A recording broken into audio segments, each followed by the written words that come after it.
Es un gozo poder estar en medio de ustedes, poder compartir la reunión. Gracias. Y bueno, poder estar hoy en este lugar es realmente mucho gozo para mi vida. Ay, creo que está mejor. Estábamos buscando la posición. Agradecido al Señor, los hermanos le mandan saludos, sabían que venía hoy para acá y están orando por este tiempo, por este momento. Y bueno, vamos a ir a la palabra del Señor. Hoy he podido visitar junto con mi familia, con mi esposa, con mis hijos. El pastor Isaías también le manda muchos saludos desde allá. Y bueno, vamos a ir a la palabra de Dios. Romanos capítulo 8, versículo 29. Versículo 30 vamos a leer. Romanos 8, 29 y 30. Leemos y luego vamos a orar. Dice así la palabra del Señor, Romanos 8, 29 y 30. Porque a los que antes conoció también los predestinó para que fuesen hechos conforme a la imagen de su Hijo, para que Él sea el primogénito entre muchos hermanos. Y a los que predestinó, a estos también llamó. Y a los que llamó, a estos también justificó. Y a los que justificó, a estos también glorificó. Oremos. Bendito Señor, te agradecemos por este momento que estamos compartiendo junto con tu iglesia, con nuestros hermanos preciosos. Bendecí este momento, este tiempo, que vos puedas ser honrado, que me des entendimiento para poder compartir tu palabra y puedas abrir los ojos espirituales de mis hermanos, poder comprender las verdades que están en este texto junto con sus implicaciones para nuestras vidas. De esta manera, al entenderlo, puedan creerlo y ponerlas en práctica para poder crecer en la fe. Te agradezco, te pido tu guía, tu sostén en este tiempo, en el nombre de Jesús. Amén. El título del sermón es Un plan eterno para un dolor temporal. Hay un patrón muy común en casi, pienso que todos los niños, los papás lo deben saber muy bien, ¿no? Durante los primeros años, en la mayor parte de los niños, y que creo que un poco vuelve loco a los padres. Ese momento especial en la vida de esos pequeños cuando estos chicos empiezan a preguntar acerca de todo. Ese momento único. La consulta más habitual es que quieran saber los porqué de todas las cosas. Incluso por momento volviendo a repreguntar, ¿no? Preguntan por qué, uno le responde y te dicen otra vez ¿por qué? Pienso, aunque algunos tal vez no coincidan, pero pienso que en un sentido es muy beneficioso esta etapa para los padres. En un sentido, ¿por qué? Bueno, porque nos ayuda a practicar la paciencia, trabajar con esa paciencia de responder cada ¿por qué? También los capacita a los padres para ser expertos comunicadores, teniendo que lograr que llegue un punto en que a sus hijos les cierre una explicación que le dieron, ¿no? Llegar un momento cuando dicen, entendí. Un padre dice, qué bueno que entendió, ¿no? Bienaventurados aquellos papás que logren satisfacer la curiosidad y las dudas de sus pequeños. ¿Por qué menciono esto al comenzar? Bueno, el asunto es que nos vamos a encontrar en esta sección con el apóstol respondiendo justamente un porqué muy importante para sus oyentes, de acuerdo a un concepto que él acaba de plantear en el versículo anterior de esta carta. Aunque él, a su audiencia original, en su mayoría no la conocía de forma personal a Pablo, o sea que no eran, por así decirlo en particular, sus hijos espirituales, como si era, por ejemplo, la iglesia en Corinto. Así todo, él vio la necesidad, casi como un padre, de aclarar algo que acababa de explicar. Es por eso entonces, como si se tratara de un padre amoroso, se toma un momento para darles las explicaciones necesarias a estos hermanos en la iglesia en Roma. Y que así ellos pudieran entender perfectamente a qué se refería cuando un versículo antes él dijo, el famoso versículo que casi todos conocemos de memoria, que afirma que a los que aman a Dios, Él usa todas las cosas para su bien. Texto que casi lo podemos citar de memoria. Justamente entendiendo, de acuerdo al contexto en particular, que todas estas cosas, si bien a veces pensamos que todas las cosas pueden ser muchas o diversas situaciones, en particular en el contexto, todas estas cosas incluye sobre todo la batalla dura que los cristianos tienen que lidiar con su pecado. Eso más en particular si uno analiza el contexto. ¿Cómo lo sabemos? Fíjense, por ejemplo, en este mismo capítulo, capítulo 8, versículo 12 y versículo 13, allí Pablo insta a los hermanos y le dice: así que, hermanos, deudores somos, no a la carne, para que vivamos conforme a la carne, porque si vivís conforme a la carne, moriréis. Mas si por el Espíritu hacéis morir las obras de la carne, viviréis. Esta es la batalla que tiene el cristiano por mortificar las obras de la carne en su vida. Ahora, esa batalla de mortificar esos pecados, esas luchas que tenemos todavía en nuestro ser, que todavía no ha sido completamente regenerado, donde habita todavía el pecado, nos hace pasar momentos difíciles, muchos momentos. No estoy diciendo nada que usted no sepa. Usted sabe, si usted es un creyente genuino, la lucha que es batallar, hacer morir las obras de la carne en nuestra vida. Tal es así que Pablo mismo aquí en el mismo capítulo 8, versículo 22, aclara que esto es algo que nos hace gemir, así dice, porque sabemos, versículo 22, porque sabemos que toda la creación gime a una y aún está con dolores de parto hasta ahora, y no solo ella, sino también nosotros mismos, que tenemos las primicias del Espíritu, nosotros también gemimos dentro de nosotros mismos, esperando la adopción, la redención de nuestro cuerpo. Gemimos ¿por qué? Porque ya no queremos tener nada que ver con el pecado, porque estamos esperando ser transformados para entonces ya en esa transformación recibir algo precioso que todavía el cristiano actualmente no puede experimentar, que es el gozo de ya no tener que batallar más con su pecado, porque ya no va a haber más pecado en nuestra vida. Mientras tanto, gemimos, sufrimos, estamos padeciendo, y esto es algo que claramente nos tiene muchas veces dudando, padeciendo, pensando, reflexionando, buscando la manera de poder pasar este tiempo. Y justamente entonces esto eran las preguntas que podrían surgir entre los lectores originales de la carta y que puede también en nosotros generar la siguiente, porque justamente si todas estas cosas incluyen la idea de batallar contra el pecado, la lucha difícil que tenemos contra el pecado, es difícil pensar que justamente esa lucha pueda usarla Dios para nuestro bien. Porque la pregunta que entonces nos podríamos hacer es: ¿por qué es que Dios determinó hacer las cosas de esta forma en el proceso de nuestra santificación? ¿Por qué es necesario tener que padecer estas batallas contra el pecado para avanzar en nuestra santificación? ¿Por qué Dios directamente no terminó todo de una y ya? Pero hay una pregunta todavía más importante que esto. ¿Cuál es? ¿Por qué podemos estar seguros de que vamos a llegar al final con tantas pruebas y luchas que todavía tenemos por delante en la batalla contra el pecado? Vemos a nosotros mismos, nos vemos tan limitados, nos vemos tan imperfectos, vemos las limitaciones que tenemos, cuánto nos cuesta y decimos: ¿cómo voy a estar seguro de llegar hasta el final? ¿Cómo me va a alcanzar la nafta? ¿Cómo sé? Bueno, estas son las cuestiones que abordan esta sección de la epístola, que a su vez también es una de las más importantes en toda la Biblia para comprender con exactitud la verdad de que la salvación de los creyentes es segura, básicamente porque el propósito de Dios en cuanto a nuestra salvación no va a fallar. No va a fallar. La incertidumbre producto de las dudas por el dolor temporal debido a la lucha contra el pecado van a ser explicadas desde el punto de vista más importante. ¿Cuál es? El plan eterno de Dios para cada uno de los creyentes. Desde la óptica de Dios, que es la que realmente importa, más que lo que nosotros podamos sentir momentáneamente. Es el plan de Dios, es de la óptica de Dios, es de cómo Dios ve nuestras vidas, que es lo que nos da certeza durante el proceso, y no lo que nosotros podamos sentir. Por lo tanto, te animo a seguirme con atención en el día de hoy, porque estoy seguro que este sermón puede ser de mucho ánimo para tu vida, porque sé que seguramente, como yo, estás luchando cada día por ser más santo, por ser más fiel a Dios, y en eso tenés que estar todos los días batallando contra el pecado. El tema del sermón es el siguiente: tenemos certeza de que Dios usa las aflicciones en la lucha contra el pecado para santificarnos, porque justamente su propósito es inquebrantable. Este es el tema. ¿Por qué es inquebrantable este propósito? Bueno, el texto presenta 3 razones que son las que vamos a estudiar en esta tarde. ¿Me siguen? ¿Venimos bien? Bien, ¿me siguen? ¿Me escuchan bien allá al fondo? Bien, ahí está. La primera de las razones es porque Dios determinó formarnos a la imagen de su Hijo. Esa es la primera razón, porque Dios determinó formarnos a la imagen de su Hijo. Eso lo tenemos al comienzo del versículo 29.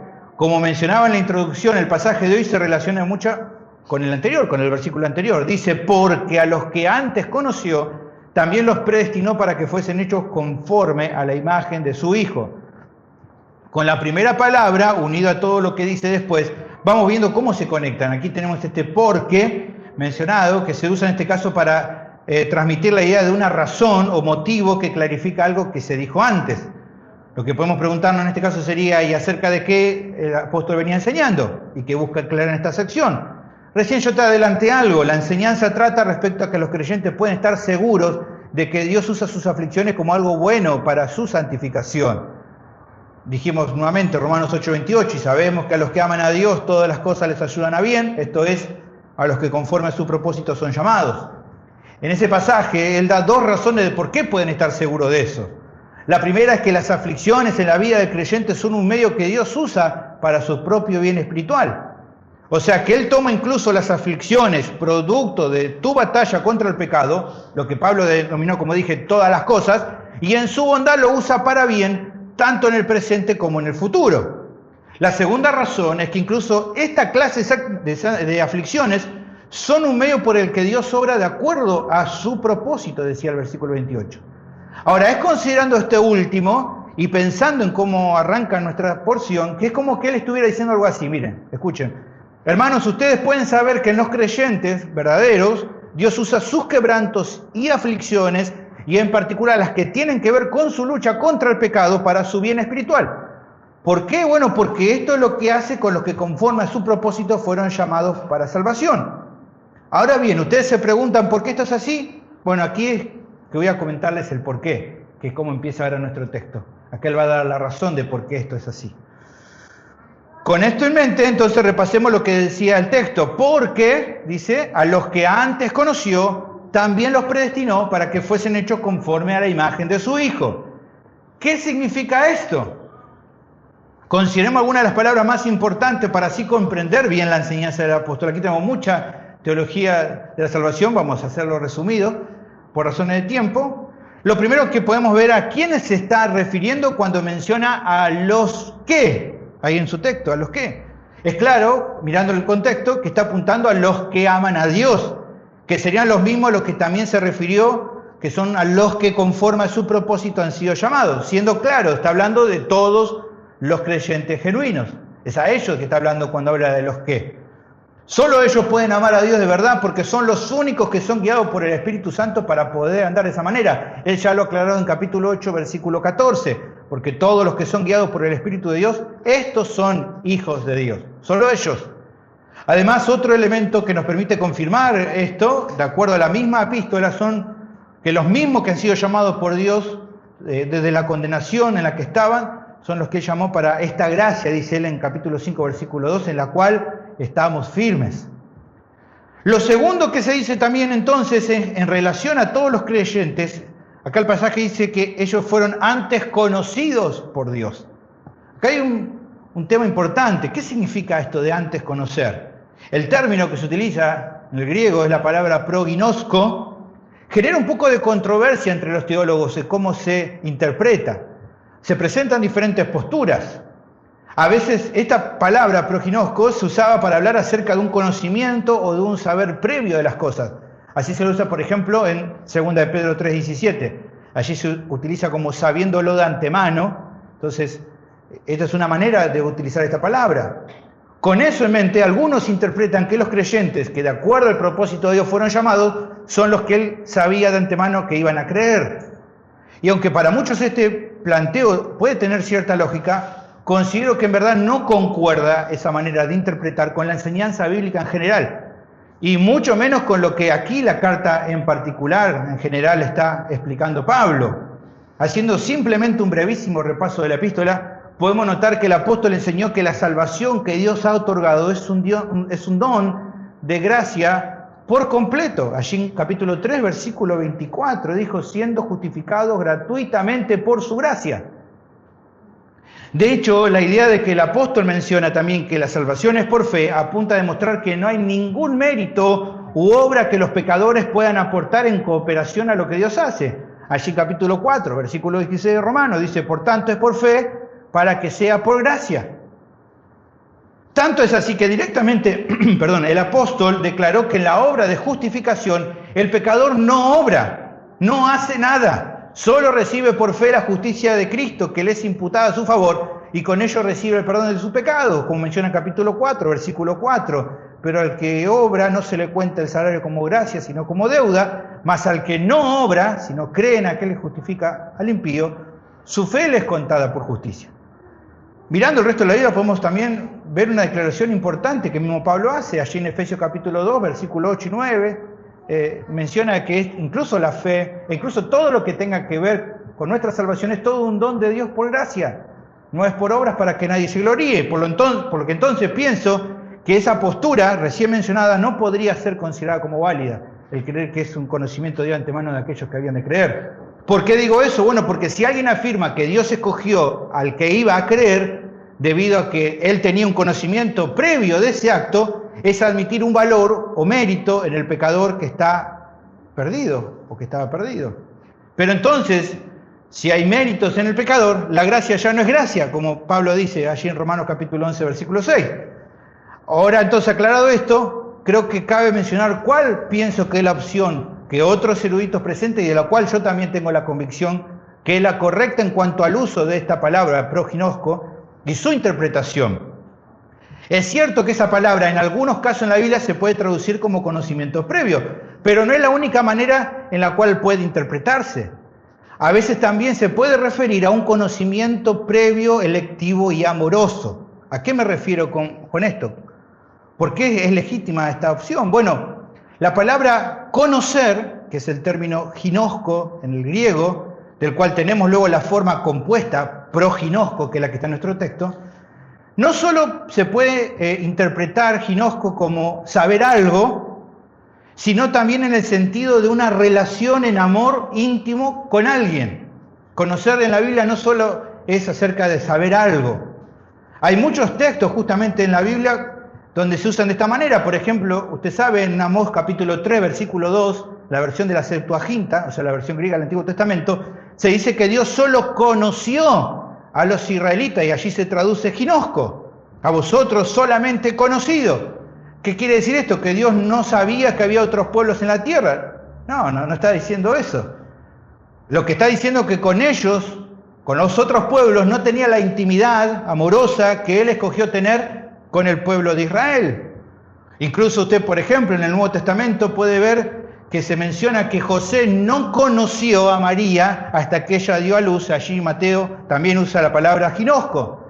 Obviamente cuando allí utiliza la palabra conocer, no está diciendo, ¿no? Que está diciendo, no la conocía a su prometida. Claro que la conocía, si él ya lo tenía pensado de antes de casarse, la conocía, sabía quién era ella. Es claro que allí la palabra conocer se usa en el sentido de la decisión de concretar una relación íntima con ella, algo que solo ocurrió luego de que Jesús nació.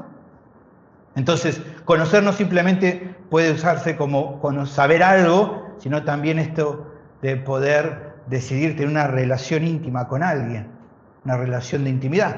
Ahora, volviendo entonces a nuestro pasaje, con este significado distinto de la palabra conocer que vimos, y considerando que fue algo que Dios ejerció de forma previa, antes conocer, lo que se puede interpretar que el apóstol está enseñando lo siguiente: a los que aman a Dios, que de acuerdo a su propósito fueron llamados, son los que Dios, de acuerdo a su conocimiento amoroso, escogió previamente para tener una relación especial con ellos. ¿Qué tuvieron que hacer estas personas? Nada, absolutamente nada. ¿Qué atributo o virtud decisiva fue la que llevó a que Dios se inclinara por esas personas? Ninguna. Ni fueron ellos los que definieron hacer algo, ni fue algo particular que haya mostrado a diferencia de otras personas en el mundo. Simplemente se trató de la voluntad libre, soberana y amorosa de Dios. Fue en su bondad inmerecida que Él se agradó de haberlos seleccionado para esta relación especial. Los pecadores no hicieron nada bueno ni nada malo para esta elección divina.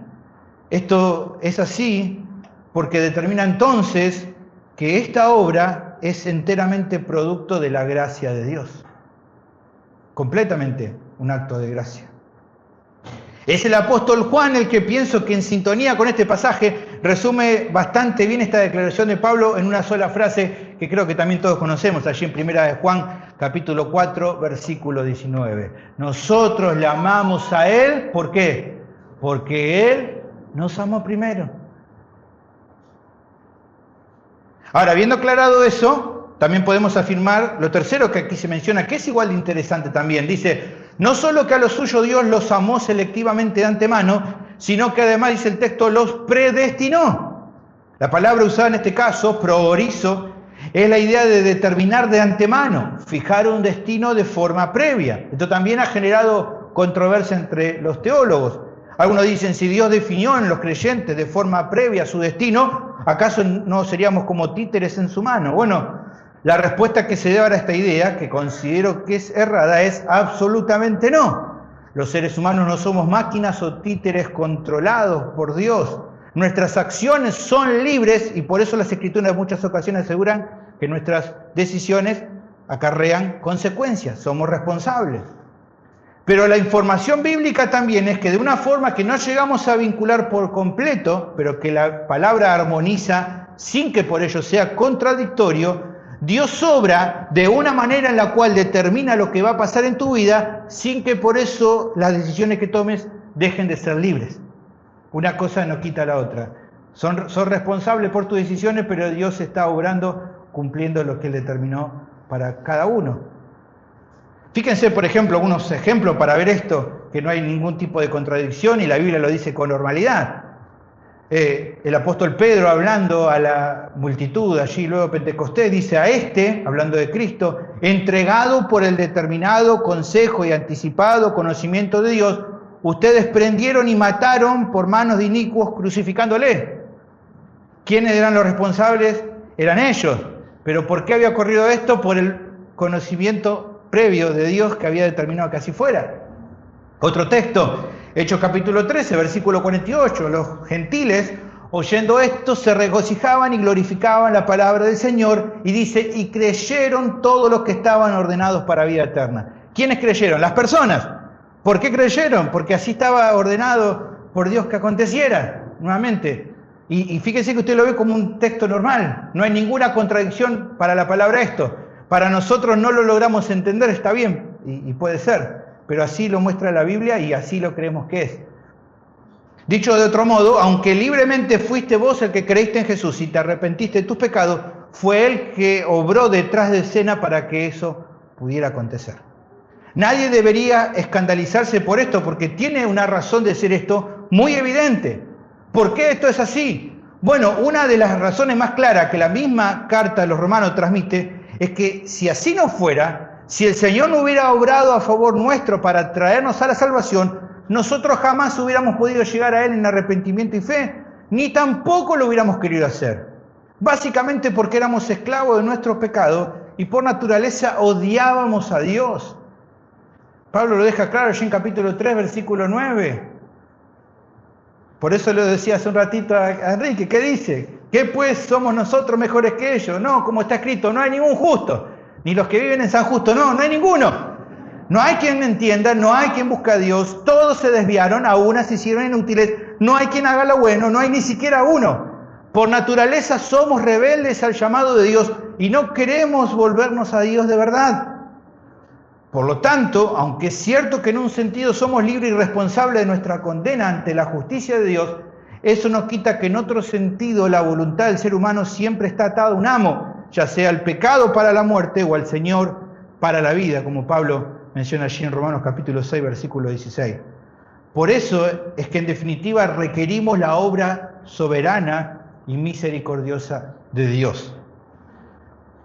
Ahora, habiendo explicado todo esto, sí podemos enfocarnos en lo que el apóstol quiere enseñar con esta afirmación. Hemos entendido cada parte para poder ahora pensar en un todo.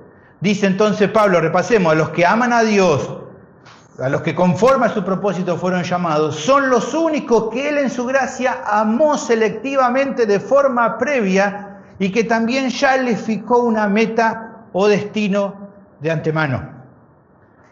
¿Con cuánta anterioridad Dios decidió esto? Bueno, la Biblia dice que desde antes de la fundación del mundo. ¿En virtud de qué? Nuevamente Pablo nos enseña que solo fue por su gracia, según el puro afecto de su voluntad, como leemos allí en Efesios capítulo 1, versículo 3 al 5, según el puro afecto de su voluntad. Antes de que vos nacieras, antes de que tus padres te hayan concebido, incluso antes de que el mundo mismo existiera, el Señor había determinado en su gracia merecida llamarte para la salvación. Así Él lo determinó. Ahora, habiendo tenido todo este panorama, es clave ver algo más aquí, es clave en la enseñanza. Justamente el pasaje aquí finalmente indica el propósito por el cual los creyentes fueron antes conocidos y predestinados por Dios. ¿Qué dice allí el texto?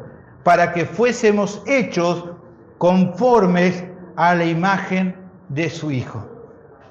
Este para indica propósito. Aquí está la clave de esta porción. En esto es que se encuentra reflejada la meta o propósito que Dios determinó para la salvación de todos los creyentes, podríamos decir. Por eso digo que este pasaje es tan importante. Repito, aquí en este pasaje encontramos la meta o propósito que Dios determinó para tu salvación y para mi salvación. Él ha definido desde la eternidad formarnos a la imagen de Cristo.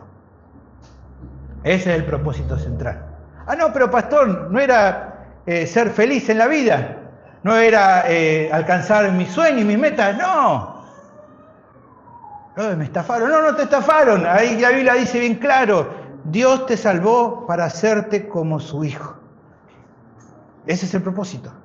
O sea que tu vida, como la del resto de aquellos que Dios salvó, están siendo transformadas a la semejanza de su Hijo, de una manera progresiva durante tu vida terrenal, a lo que lo conocemos en teología como santificación progresiva, pero que se va a consumar cuando Cristo regrese, aquello que se denomina como glorificación.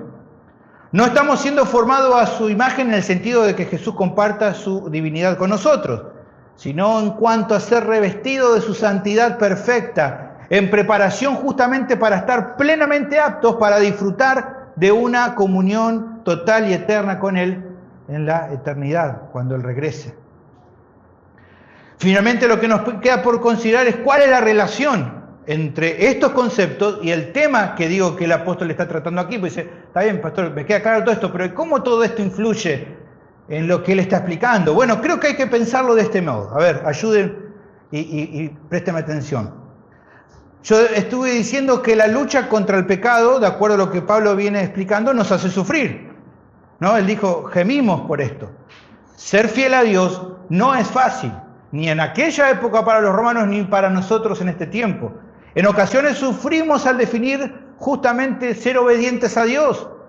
Incluso, no solo es doloroso el muchas veces ser obedientes a Dios, muchas veces también el dolor es peor cuando tropezamos, cuando volvemos a pecar. No solo nos sentimos mal cuando a veces le decimos no al pecado, muchas veces también nos sentimos mal cuando le decimos sí al pecado. Incluso peor, sentimos re mal. Usted seguramente le pasa. ¿Por qué pequé? ¿Por qué hice esto? Las preguntas entonces que surgen en medio de estas aflicciones probablemente son, ¿cómo sé que voy a llegar al final? ¿Qué seguridad hay en Dios? ¿O qué seguridad hay que Dios, luego de salvarme, ¿no? Después de haberme salvado, no me vaya a rechazar después, sino que va a seguir amándome a pesar de mis fallas y mis tropiezos en el pecado? ¿Por qué no va a pasar que un día Dios diga, basta, ya está con este, me rindo, este no tiene solución? ¿Por qué no va a pasar eso? ¿Por qué va a seguir amándome a pesar de lo que soy?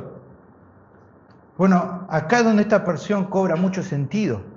Si sos un creyente verdadero, tené por seguro que vas a llegar a la meta final, no por tu obediencia, sino porque Dios te amó de antemano, te escogió desde la eternidad y ha predestinado todas las cosas para que su propósito en tu vida se cumpla. ¿Cuál es ese propósito que leímos recién? Hacerte cada día más semejante a su Hijo. De eso se trata el plan de Dios para tu santificación, algo en lo cual el creyente coopera todos los días. Y aunque el proceso en el camino sea doloroso, hay confianza de que no nos va a abandonar porque nos ha amado y salvado solo por tu gracia. Te amó incluso antes de haber siquiera nacido, mucho tiempo antes. Y ya sabía todo acerca de vos. ¿Cómo tener mayor certeza de que esto es así? Porque a medida entonces que vas avanzando en la fe, si bien la lucha contra el pecado es difícil, tu vida progresivamente va creciendo a semejanza de Cristo. ¿Por qué? Porque justamente lo que Dios ha determinado para cada creyente que salvó. No estoy diciendo que ya seas perfecto, no lo vamos a hacer esta vida, pero si mirás para atrás en el tiempo, ¿qué ves cada día más en tu vida? A Cristo. Y si ves cada día más a Cristo en tu vida, puedes estar seguro que está siendo porque el plan de Dios es el que se está cumpliendo en tu vida. Esa es la primera razón que el texto presenta acerca de por qué el propósito de Dios es inquebrantable, por lo cual tenemos certeza de que Él va a usar las aflicciones en nuestra lucha contra el pecado para santificarnos. ¿Por qué? Porque Dios determinó formarnos a la imagen de su Hijo. Hermanos queridos, sin duda que la enseñanza de esta sección debe animarnos. Dios desde la eternidad escogió amarnos y determinó el curso para nuestras vidas, que es hacernos como Cristo. Y nada ni nadie lo hará detenerse de esa obra, porque este propósito es inalterable. Tal vez para el mundo pensar de esta manera puede sonar fatalista, pero nada más alejado de la realidad. Refleja el amor de Dios por aquellos que justamente no eran merecedores de ese amor. En el tiempo actual, lo que generalmente percibimos, hermanos, es lo doloroso que es ser fieles a Cristo. Eso es lo que más nosotros experimentamos. El pecado nos quebranta. Nos hace sentir en muchas ocasiones que no damos la talla. Por lo que entonces los conceptos de esta sección nos tienen que alentar. A ver, pensemos en esto. Nosotros no hemos visto, hermano, ni siquiera existíamos, ni estábamos qué sé yo dónde, cuando en la mente de Dios Él decidió amarnos.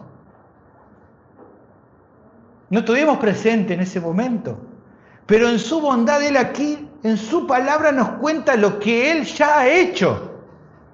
Nos trae a la luz lo que nunca pudimos ver y nos cuenta aquí. Para que entonces al ver la obra de santificación en nuestras vidas seamos agradecidos y recordemos que todo marcha de acuerdo a su plan. Que nos quedemos tranquilos. Que esto está pasando en este momento porque algo Él ya definió desde la eternidad con nosotros. Que tu crecimiento en la fe no es más ni menos que la evidencia clara de que su propósito inquebrantable se está cumpliendo en tu vida, que su mano no se detiene. Así que entonces, en medio de tus aflicciones en la batalla diaria contra el pecado, no te olvides, por favor, hermano, de agradecer al Señor y adorarlo, porque incluso está usando tu lucha hoy, tus aflicciones de hoy, para cumplir con el plan que Él trazó para tu vida, que es el hacerte cada día más como Cristo. La segunda razón que dijimos de por qué este propósito es inalterable es porque Dios determinó que el Hijo sea el prominente entre muchos hermanos. El resto del versículo 29 menciona algo adicional en cuanto al propósito de Dios. Dijimos antes decía el versículo 29, para que fuesen hechos conforme a la imagen de su Hijo. Pero fíjense que hay otro propósito más. Para que Él sea el primogénito entre muchos hermanos. ¿Qué significa esto? Bueno, creo que para comprender lo que está enseñando en esta porción, hay que entender correctamente un término clave que aparece aquí, que es la palabra primogénito, la palabra prototokos. Cuando en este tiempo usamos la palabra primogénito, pensamos en el primer hijo que nació de una familia. Pero entendemos que esa idea no le cabe a Cristo, ya que Él es eterno. Y entonces, bueno, el concepto en aquel tiempo, primogénito, era usado para hablar acerca de un hijo varón, por lo general, pero no siempre el mayor, que era el que normalmente tenía la prominencia por sobre el resto de sus hermanos en cuanto a los derechos de herencia. El que mayor herencia recibía era el primogénito. O sea, la primogenitura en aquel momento no tenía que ver nomás con el orden de nacimiento, sino con el privilegio otorgado a un hijo por sobre los demás. Fíjese, por ejemplo, en Primera de Crónicas, capítulo 5, versículo 1, se nos menciona un primogénito que no recibió los derechos de primogenitura. Dice, los hijos de Rubén, primogénito de Israel, porque él era el primogénito, mas como violó el lecho de su padre, sus derechos de primogenitura fueron dados a los hijos de José, hijos de Israel, y no fue contado por el primogénito. ¿Ven? Ahí tenemos los derechos traspasados a otro de los hijos. Por otra parte, entonces, eso para entender lo de primogénito. Ahora, por otra parte también, el caso de la familia de Dios, aquí dice primogénito entre muchos hermanos, se entiende que los hermanos son justamente todos los creyentes que han sido adoptados por Él por medio de la fe. Usted conoce el texto famoso de Juan capítulo 1, versículo 12, dice, mas a todos los que le recibieron, a los que creen en su nombre, les dio la potestad de ser hechos hijos de Dios, los cuales no son engendrados de sangre, ni de voluntad de carne, ni de voluntad de varón, sino de Dios. Y luego allí en Hebreos capítulo 2, versículo 11, hablando de Jesús, dice, porque el que santifica y los que son santificados, de uno son todos, por lo cual no se avergüenza de llamarlos hermanos. Cristo no se avergüenza de llamar hermanos nuestros. Ahora, de acuerdo a este concepto, la realidad es que en esta obra que Dios está haciendo en los creyentes, formándonos a la imagen de Cristo, el propósito divino pasa también porque el Hijo tenga la prominencia sobre todos los escogidos. Si bien, que se entienda esto, si bien el propósito más precioso para los creyentes de su salvación es formarlos a la imagen de su Hijo, ese no es el propósito central del plan de salvación. ¿Cuál es entonces? Que Cristo sea puesto en alto, que Él reciba toda la gloria. Eso es lo principal. No es que yo me salve, no, es una bendición que te salve, es parte de su plan, pero no está enfocado en vos el plan de salvación de Dios, sino en la persona de su Hijo. Que Él tenga el privilegio mayor, la gloria suprema, tal como justamente el primogénito de su familia. Ahora, la duda que puede surgir es, ¿qué relación hay entre esto y el tema que Pablo está tratando en esta sección? Bueno, creo que hay varias cuestiones que son importantes. La primera tiene que ver con la realidad de que así como es cierto que la meta de Dios es formarnos a la imagen de Cristo y que para eso usa incluso las aflicciones que vivimos a causa de nuestra lucha con el pecado, nos muestra entonces que todo este dolor que estamos pasando no es absurdo, no es un sinsentido. ¿Por qué? Porque ni siquiera tiene que ver principalmente con nosotros mismos ese sufrimiento. Cumple una meta mayor a nosotros, se enfoca sobre todo en el mismísimo Hijo de Dios, aquel que justamente dice allí en Efesios capítulo 1, versículo 9, reunirá todas las cosas en sí mismo, que según Filipenses capítulo 2 será honrado por todo el universo cuando toda rodilla se dobla ante Él, y que en su bondad justamente ha definido compartir su herencia con todos los creyentes, como afirma el mismo Pablo allí en Romanos capítulo 8, el mismo capítulo, versículo 17. Dice, y si hijos, la mejor manera de traducir esto es, puesto que somos hijos, no es un condicional, sino que es una realidad, puesto que somos hijos también herederos, herederos de Dios y coherederos con Cristo. Y aquí nuevamente, puesto que padecemos juntamente con Él, para que juntamente con Él seamos glorificados. Entonces, si esta obra trasciende a nosotros mismos, ¿qué duda cabe en que lo que Dios ha determinado hacer con tu vida y con la mía se va a cumplir? Pero hay algo más que pienso que esta sección muestra. Es evidente que al hablar de los derechos de primogenitura, lo que el apóstol está planteando respecto a una herencia futura, y no una herencia cualquiera, evidentemente una muy grande, al punto que el hijo va a obtener la bendición mayor, pero de la cual entonces todos los creyentes verdaderos en virtud de formar parte de la misma familia van a recibir una parte, una herencia que según Pedro es maravillosa, de la cual vamos a disfrutar en la eternidad. Usted sabe, 1 de Pedro capítulo 1, versículo 3, una herencia incorruptible, incontaminada, inmarcesible, reservada en los cielos para cada creyente, una de la cual también el Hijo tiene la prominencia como primogénito.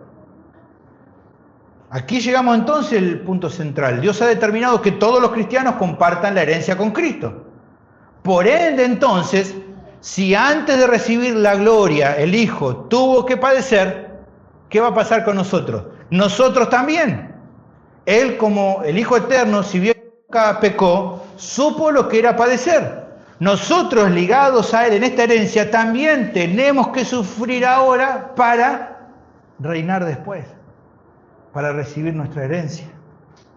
En definitiva, que el Hijo tenga la prominencia sobre el resto de los hermanos no es ni más ni menos que una demostración gloriosa de que el plan de Dios se va a llevar a cabo con seguridad, no va a fallar. No fallará en el Hijo cuando Él reciba todo lo que ganó en la cruz. Tampoco va a fallar en nosotros que estamos unidos a Él. Esta es la segunda razón entonces que el texto presenta acerca de por qué el propósito de Dios es inquebrantable y por ende la certeza de que Dios usa las aflicciones producto de la lucha contra el pecado para santificarnos. ¿Cuál es? Porque Dios determinó que el Hijo sea el prominente entre muchos hermanos. En este propósito se verifica un poco más entonces la seguridad que tenemos de que las aflicciones a causa de nuestra lucha con el pecado son usadas por Dios para nuestro bien. Si ellas son un medio que Él usa para hacernos más como Cristo, no solo que eso nos beneficia espiritualmente, sino que por sobre todo glorifica a Dios mismo. Exalta la excelencia del Hijo por sobre el resto de aquellos que son llamados sus hermanos y que lo son en base a la obra redentora en la cruz por ellos. Así dice Efesios capítulo 2, versículo 18, porque por medio de Él los unos y los otros tenemos entrada por un mismo Espíritu al Padre, así que ya no sois extranjeros ni advenedizos, sino conciudadanos de los santos y miembros de la familia de Dios. Es por Él es que hemos sido adoptados y por Él entonces es que estamos pasando actualmente lo que pasamos para ser exaltados junto con Él. Por lo tanto, entonces no puede haber lugar a dudas en cuanto a que Dios pueda o no detener su propósito para con nosotros, porque por sobre todas las cosas lo hace para su propia gloria, apuntando a darle prominencia a su Hijo y que sus escogidos se adhieran a esta exaltación del Señor, porque cuando Él sea exaltado, nosotros seremos exaltados juntamente con Él. Algo que no logramos entender, pero que la Biblia asegura que es así. Dice Efesios capítulo 1, versículo 11, en Él asimismo tuvimos herencia, habiendo sido predestinados conforme al propósito del que hace todas las cosas según el designio de su voluntad, a fin de que seamos para alabanza de su gloria. A fin de cuentas, entonces, tanto tu glorificación como tu herencia misma, la cual incluye actualmente las aflicciones presentes en tu lucha contra el pecado, ensalzan a Cristo. Glorifican a Él. El plan de Dios es seguro, aunque implique el tener que padecer actualmente a raíz de la batalla que libramos contra el pecado en la búsqueda de la santidad. Estamos unidos al Hijo, por ende Dios no va a fallar. Así que entonces vale la pena que en este tiempo le digas que no a tu pecado, porque eso lo glorifica a Él. Cada vez que haces morir lo terrenal en tu vida, porque esa es la bendita preparación del pueblo de Dios para su encuentro final con el Señor. No hay razón entonces ni para dudar ni para desfallecer en la batalla diaria que todavía nos queda por delante. Finalmente, el texto termina con una razón más. La tercera razón que presenta el texto es porque Dios determinó hacer una obra completa en nosotros. El pasaje concluye con una verdad que retoma lo que venía diciendo al comienzo del versículo anterior, pero que lo amplía hasta el fin de la vida cristiana. A estos textos muchos teólogos lo denominan como la cadena de oro, como una forma figurada de remarcar que es indestructible. Lea conmigo versículo 30, dice, a los que predestinó, a estos también llamó, y a los que llamó, a estos también justificó, y a los que justificó, a estos también glorificó. Creo que es sabio ir observando un momento más cada mención del eslabón para entender lo que se quiere enseñar. El primer aspecto de esta cadena ya lo hemos estudiado en la sección anterior. Fue Dios mismo en que su gracia nos predestinó a todos los creyentes antes de la fundación del mundo para ser parte de su familia y conformarnos a la imagen de Cristo. Pero luego de eso llegó el tiempo en la vida particular de cada uno de esos llamados, de esos pecadores, como vos, como yo, cuando dice que también los llamó a su camino. Cuando justamente nos dirigíamos a la perdición, esclavos del pecado y de la muerte, y sin poder hacer nada para librarnos de eso, fue Dios mismo el que a cada uno en su momento particular abrió los ojos espirituales y nos llamó, dice la Biblia, desde la tiniebla a su luz admirable. Como dice allí 2 Corintios capítulo 4, versículo 6. Pero hay que tener en claro un asunto importante. Aunque Dios llama de manera general a todos los hombres en todo lugar a que se arrepientan y crean en Cristo, la realidad es que a causa de su pecado, los pecadores hacen oídos sordos, no prestan atención a su llamado, se resisten a venir a Él para hallar la vida. Por lo que entonces aquí cuando habla de llamó, este llamado que el apóstol remarca tiene que ser diferente a ese llamado general que Dios hace a todos los pecadores, y ciertamente lo es. En este caso no se trata solo de Dios anunciando al pecador que se arrepienta y que crea en el Evangelio, sino que de acuerdo a lo que venimos viendo, a esta elección soberana de aquellos a los que Él amó desde la eternidad, los llama, pero de una forma especial, por la cual ellos responden de manera positiva, sí o sí, a ese llamado divino. O sea que Él no solo te llamó, sino que te da oídos espirituales, o sea, abre tu corazón por medio de su espíritu para que eficazmente te acerques a Él, acudiendo al mensaje de salvación, arrepintiendo de tus pecados, creyendo en Cristo de forma genuina, para que entonces así tus pecados sean perdonados.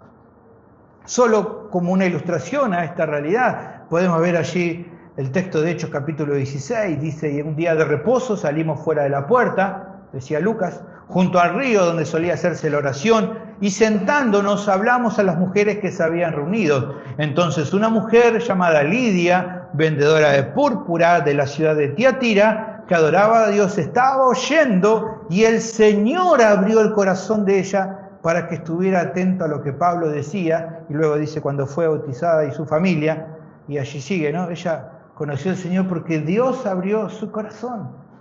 Y no solo con ella, podríamos ponernos cualquiera de nosotros en ese lugar. Pero esto no queda solamente ahí. No solo que Dios nos predestinó, no solo dice el texto nos llamó, sino que el texto dice que nos justificó. O sea que por medio de la fe, Dios transfiere la culpa del pecador que cree a la cuenta de Cristo y a la vez imputa a la cuenta de ese pecador la justicia perfecta de Jesús. Tal como Pablo lo explica, por ejemplo, allí en Efesios 4, 22, 25. Léalo ustedes, ya sabe, Romano está lleno del tema de la justificación. De esa manera entonces ese pecador es librado de toda culpa y cargo y es considerado justo de manera permanente delante del tribunal divino. Al igual que todo lo anterior, es una obra de Dios completa que demuestra su gracia y misericordia por cada creyente que no podía justificarse a sí mismo justamente por medio de sus obras. Dice Romanos capítulo 3, versículo 25, a quien Dios puso como propiciación por medio de la fe en su sangre para manifestar su justicia a causa de haber pasado por alto en su paciencia los pecados pasados, con la mira de manifestar en este tiempo su justicia, a fin de que Él sea el justo y que Él sea también el que justifica al que es de la fe de Jesús. Es Dios el que justifica. Finalmente también el pasaje dice que a los que justificó, a estos también glorificó. Esto quiere decir que aquellos pecadores a los cuales Dios le otorga la justicia perfecta de Cristo de forma segura, cuando Él regrese, resucitarán si habían partido a la presencia del Señor, o serán transformados si estaban vivos para experimentar la gloria eterna que Él ha planeado para ellos. Como dice 1 Corintios capítulo 15, versículos 51 y 52. Usted sabe, aquí os digo un misterio. No todos dormiremos, pero todos seremos transformados en un momento, en un abrir y cerrar de ojo, a la final trompeta, porque se tocará la trompeta y los muertos serán resucitados incorruptibles y nosotros seremos transformados. Pero tal vez aquí esto pueda generar dudas. ¿Cómo es esto? Si la glorificación es algo que todavía no aconteció, ¿por qué Pablo aquí la menciona en tiempo pasado? Bueno, creo que el apóstol lo hace de esta manera porque al igual que el resto de la obra de Dios, se está viendo desde la perspectiva de lo que Él ya determinó hacer y no de cuando nosotros lo vamos a recibir. Es de acuerdo a su perspectiva. Acuérdense que estamos viendo lo que Dios está haciendo y no lo que está pasando particularmente con nosotros. A ver, si vamos al caso, todavía hay pecadores que Él escogió de la eternidad, pero a los que todavía no los llamó ni los justificó. Pero ese día va a llegar cuando Dios los llame eficazmente, de acuerdo a lo que predestinó, y también los justifique. Pero para esos futuros hermanos nuestros, ni ha llegado todavía el llamado especial de Dios, ni tampoco ha llegado la justificación. Para ellos también sería futuro, pero aquí se menciona en pasado. ¿Por qué? Porque visto en relación al plan de redención divino, todas estas obras ya están en tiempo pasado. ¿Por qué? Porque si Él ha predestinado a alguien, seguro que lo va a llamar, seguro que lo va a justificar, seguro, como ya estamos viendo, lo está formando a la imagen de Cristo en el progreso de su santificación. ¿Y qué va a pasar? Seguro que lo va a glorificar. ¡Seguro! Porque ya está todo pensado por Dios. Si Él arrancó la obra, como todo lo que hace, la va a terminar. Así dice Filipenses capítulo 1, versículo 6. Estando persuadido de esto, que el que comenzó en vosotros la buena obra, la perfeccionará hasta el día de Jesucristo. Porque, por lo tanto, o porque esta cadena nada ni nadie la puede cortar. ¿Por qué? Porque venimos diciendo ya que el propósito de Dios es inquebrantable. A estos conceptos también muchos teólogos lo identifican como el ya, pero todavía no. Ya hemos sido escogidos, ya hemos sido predestinados, llamados, justificados, pero todavía no glorificados. Pero aunque eso lo esperamos con seguridad. ¿Por qué? Porque Dios no miente, hermanos. Porque Él es fiel y porque tiene todo el poder para completar aquello que planificó desde la eternidad. Todos estos argumentos entonces apuntan a lo mismo, a demostrar que la obra de Dios es segura de principio a fin, básicamente porque así es como Dios lo determinó. Ahora, ¿y cómo es que esta explicación preciosa del apóstol se relaciona con todo lo que está tratando? Bueno, veámoslo así para terminar. Nuestra lucha a diario contra el pecado nos quebranta. Por momentos no nos deja ver más allá que el anhelo de pasar este momento de prueba. Muchas veces ni estamos pensando en la glorificación, ni en que Cristo vuelva, ni en qué va a pasar, si habrá un milenio o no un milenio. Lo único que queremos es, Señor, ¿cuándo termina este momento? Porque no aguanto más. Estamos muy metidos en este momento y nada más.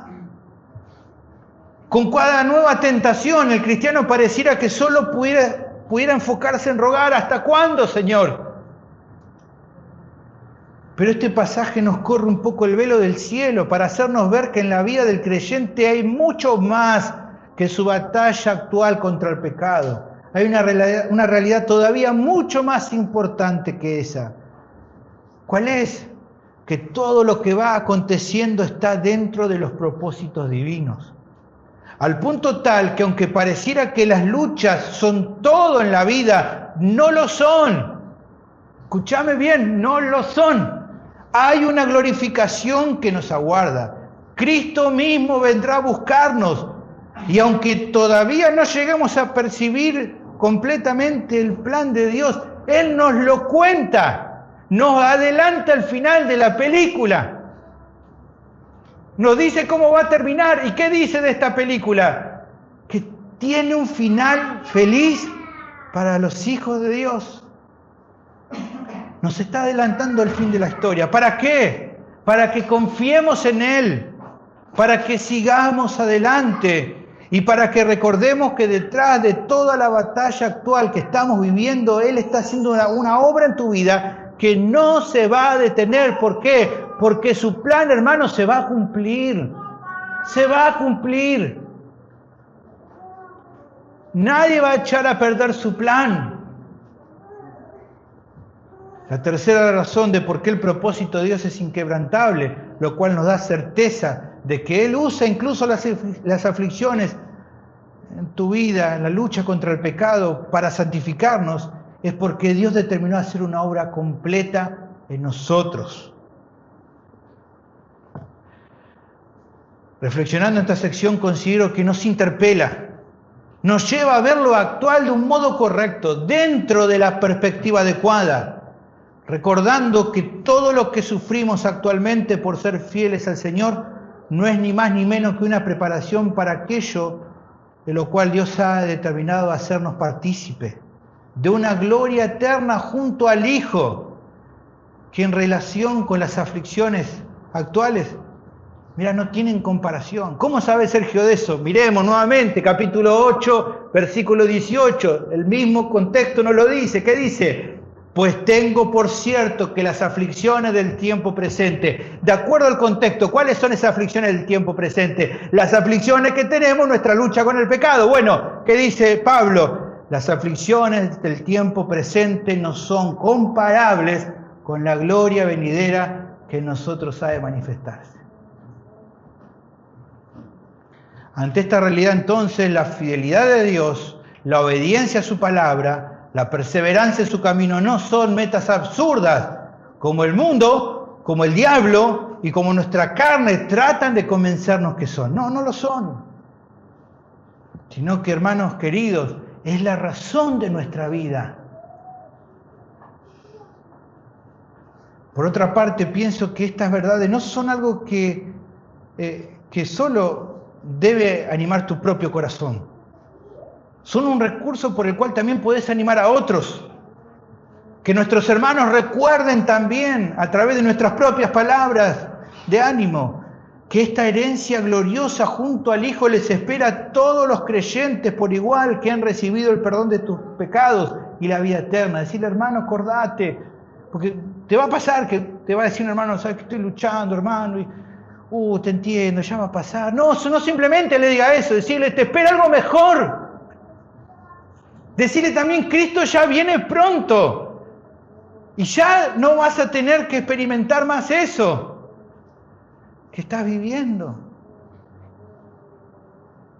Y que no es un sinsentido decirle no a tu pecado, mortificar las obras de la carne. No es un sinsentido. Obviamente que si todo se tratara de esta vida nomás sería un sinsentido, seríamos los más dignos de conmiseración de entre todos los hombres, dice Pablo, pero no es así. Porque no hemos sido solo llamados para esta vida, sino para la que nos espera en la eternidad junto al Señor. Y allí todo esto se va a terminar. Y por eso Pablo les dice a los tesalonicenses, capítulo 4, luego nosotros los que vivimos, los que hayamos quedado, seremos arrebatados juntamente con ellos en las nubes para recibir al Señor en el aire y así estaremos siempre con el Señor. ¿Y qué más dice Pablo al final? Por tanto, alentaos los unos a los otros con esta palabra. Alentá a tu hermano cuando esté pasando ese momento difícil. Hacerle recordar cómo son las cosas. Que no se quede solo en lo que ve momentáneamente, sino en el plan de Dios. Podemos tener completa certeza de que su plan se va a cumplir.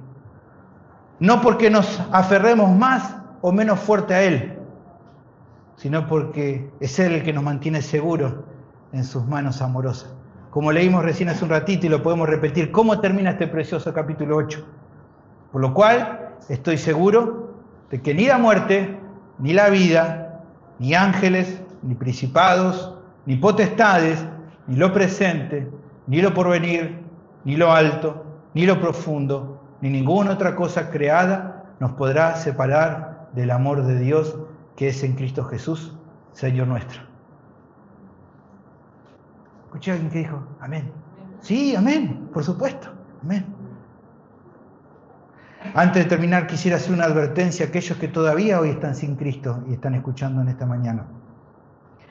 El plan de Dios no asegura la salvación de nadie que siga andando en orgullo espiritual. Su soberanía, como ya vimos, no exime nuestra responsabilidad. Si todavía seguís viviendo en rebeldía al Señor, sin someterte a su voluntad, no importa incluso que tengas una comprensión intelectual de su plan redentor, tu destino sigue siendo la condenación eterna. Tenés que rendirte a Él de verdad, reconocer tu maldad, dejar de vivir para vos mismo y venir a Cristo en arrepentimiento y fe. Él te está llamando a que abandones tu pecado, que dejes de excusarte y que dejes de tratar de ganar tu salvación en base a tus propios méritos. No alcanza que trates de ponerte las pilas, eso no te va a salvar.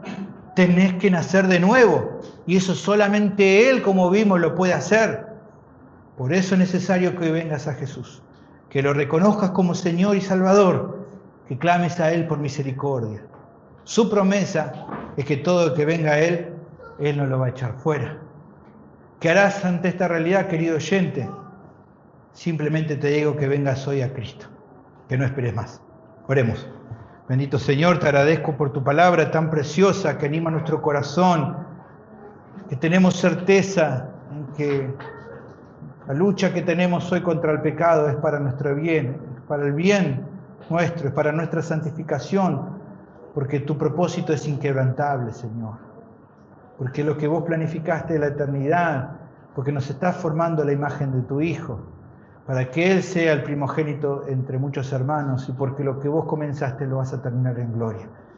Que esto nos anime y nos lleve también a animar a nuestros hermanos que están padeciendo luchas en cuanto a la batalla contra el pecado, a animarlos a que sigan adelante, que vale la pena ser fieles a Dios, que vale la pena el vivir en santidad, porque todo esto es preparación de lo que un día nuestros ojos verán cuando Cristo regrese.